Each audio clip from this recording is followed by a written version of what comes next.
dessa natureza aqui, diante, assim, na cidade dessa, ter um parque desse aqui dentro é um privilégio, sabe?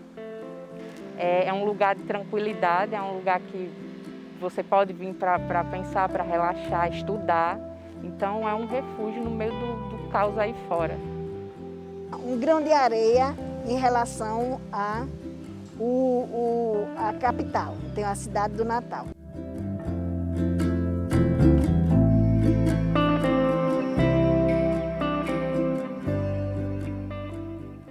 Olha, o meio ambiente é tudo, é a vida. O meio ambiente é o lugar onde há interações de todos os seres vivos, né, e não vivos, e ali habitam de forma dinâmica. Nós temos a floresta amazônica, que é um ecossistema totalmente diferente. Nós temos aqui no Nordeste os ecossistemas costeiros e o ecossistema caatinga, que é único no mundo, é único do Brasil, é genuinamente brasileiro. E nós temos também, cada região do Brasil, ela está trabalhando geograficamente em ambientes diferentes. Mas a função social, a necessidade da conservação é igual para todos. Não existe um maior nem um menor. Existe a necessidade de recuperação desses ambientes e da conservação. Porque nós temos o quê? O Parque das Dunas, que é um parque totalmente natural, conservado. A partir na malha urbana da cidade, nós temos várias áreas de conservação delegada pelo seu plano diretor.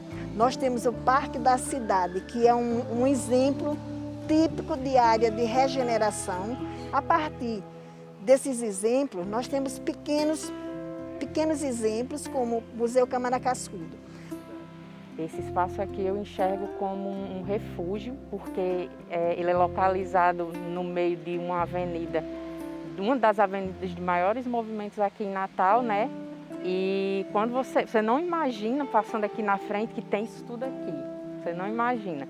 Podemos dizer que, na linguagem bem cotidiana, que aqui é o quintal do museu. Então, uma área com quase 7.000 metros quadrados, um espaço que tinha necessidade de ser revitalizado ou fazer a sua restauração, que começou com a construção, isso aqui era um loteamento urbano, e com a sua construção começou a surgir os primeiros momentos, as primeiras árvores, e os pesquisadores que trabalhavam aqui, especialmente o professor Raimundo Teixeira, que tinha uma visão futura da questão do meio ambiente, que naquela época não se trabalhava nem se falava nem em meio ambiente, mas ele já tinha uma visão de conservacionismo e de respeito ao ambiente, respeito à vegetação, à fauna e à flora. Essas duas árvores que vocês estão vendo aqui agora foram as primeiras a serem plantadas aqui no Parque Raimundo Teixeira, plantada por ele mesmo, né, em 1960, assim que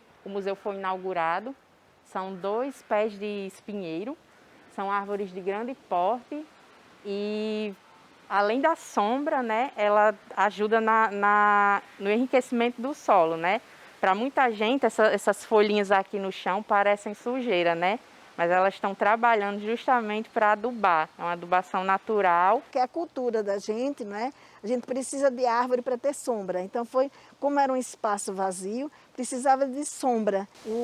Em 1985 foi criado o Parque Raimundo Teixeira da Rocha, criado pela congregação do Museu Câmara Cascudo. E quando ele idealizou isso aqui, ele começou fazendo plantio de algumas espécies medicinais. A gente tem ali o hortelã, citronela, que é um repelente natural. A gente não toma esse chá, é só para borrifar ou passar na gente. É um repelente natural. Temos ali o metiolate, que é uma planta que é antisséptica, né, antibactericida, então ela auxilia no tratamento de ferimentos. Temos a cidreira, que é um chá calmante também. Babosa, hidratante, natural, tanto para cabelo quanto para queimaduras na pele.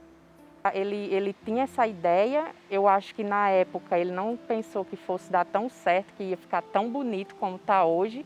O que nós vamos fazer com esse parque? Nós vamos dar vida, vamos trabalhar ele com o nível, com a informação do aspecto pedagógico, tá? Voltado para a questão, a interação o quê? A interação do setor expositivo, que então era o setor expositivo, e transformar isso aqui dentro de um espaço agregado ao museu, porque na realidade é um museu vivo. Aí começamos a fazer o quê? O primeiro momento foi fazer um diagnóstico, que tudo a gente precisa fazer um diagnóstico ambiental, fazendo todos os estudos da fauna, da flora, do solo, até da questão hídrica, que a gente sabe o que é, se aqui realmente, qual o tipo de contaminação, se está com a contaminação do solo. Fizemos, e também o envolvimento da população do bairro de Tirol. Fizemos esse diagnóstico e fizemos uma proposta para um plano de manejo. Isso aqui, por exemplo, vocês podem observar a presença de várias mudas de pau-brasil, né? Em 2017, esse solo praticamente todo desse parque do museu, ele estava passando por um processo de desertificação, era um solo muito pobre. E aí, depois do paisagismo, com a criação dessas células ao redor dessas árvores de maior porte, mais antigas, foi possível fazer a recuperação desse solo. São árvores de grande porte, são importantes tanto para o sombreamento quanto para a adubação do solo. Então, aqui o parque ele é composto 95% de espécies nativas, né? A gente tem aqui espécies da nossa região mesmo, do Nordeste, da Caatinga. E, além disso, a fauna, né? Que a gente tem aqui tem imensa importância.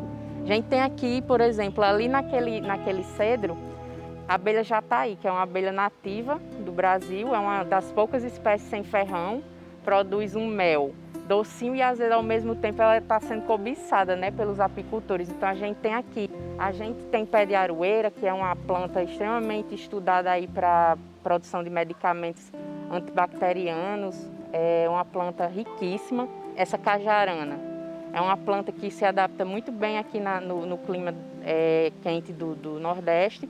A planta que produz um frutozinho doce e ao mesmo tempo muito amargo, então ela não é muito apreciada, porém ela é muito rica em vitaminas e nutrientes. Vocês conseguiram ver saguis, a gente tem aqui os trocuros, que são os calanguinhos, né?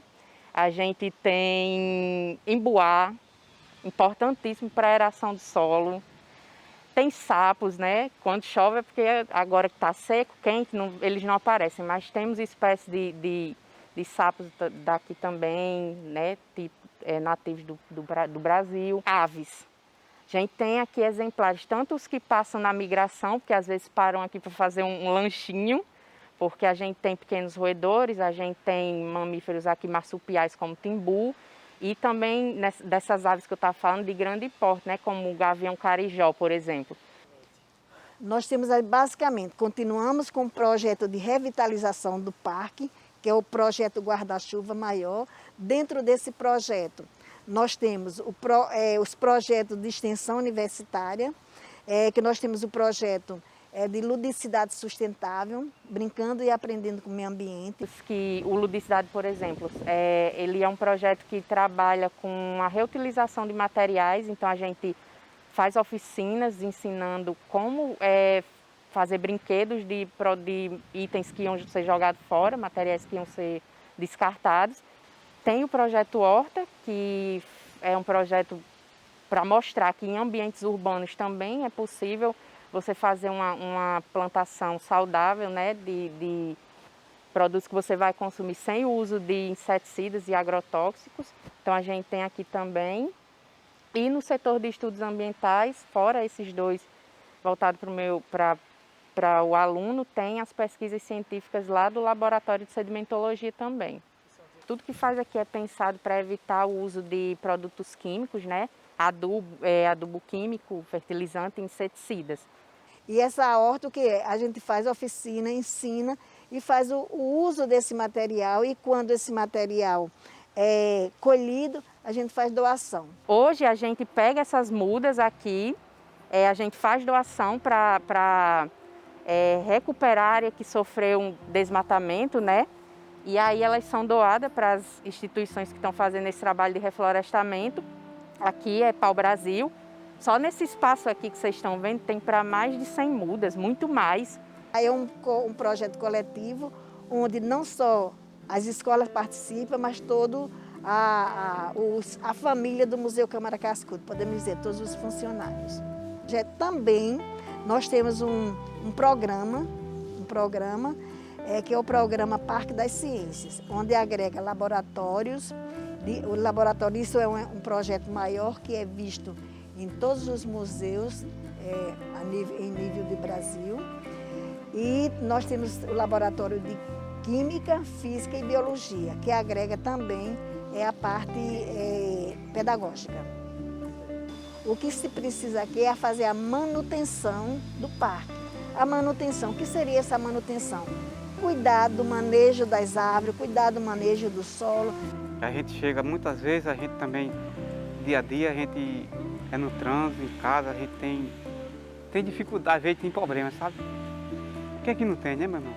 Mas quando a gente chega aqui, que começa a trabalhar, cuidar de uma plantinha, nessa natureza aqui, sou grato a Deus por esse trabalho, sabe? E aqui é onde a gente ocupa a nossa mente, pensar que não, trabalhando com as plantinhas, e dá prazer, sabe? Mas o futuro do parque, em termos de ambiente, é extremamente importante para a ambientação, a aclimatação aqui principalmente do bairro do Tirol. Vocês podem até imaginar, só o bairro do Tirol, isso aqui, uma árvore dessa, ela circula oxigênio, gás carbônico, emana para muitos distantes daqui. Eu sei do potencial disso aqui, eu acho que deve ser bem mais explorado, mas o público que a gente recebe quando vem é sempre muito... A reação deles é sempre muito positiva, são surpreendidos positivamente. O futuro daqui, eu acho que é um ambiente que a gente tem que cuidar, tem que respeitar, e a gente tem que manter, tem que conservar e preservar para o futuro da cidade. Não é só o futuro do museu, é o futuro da cidade.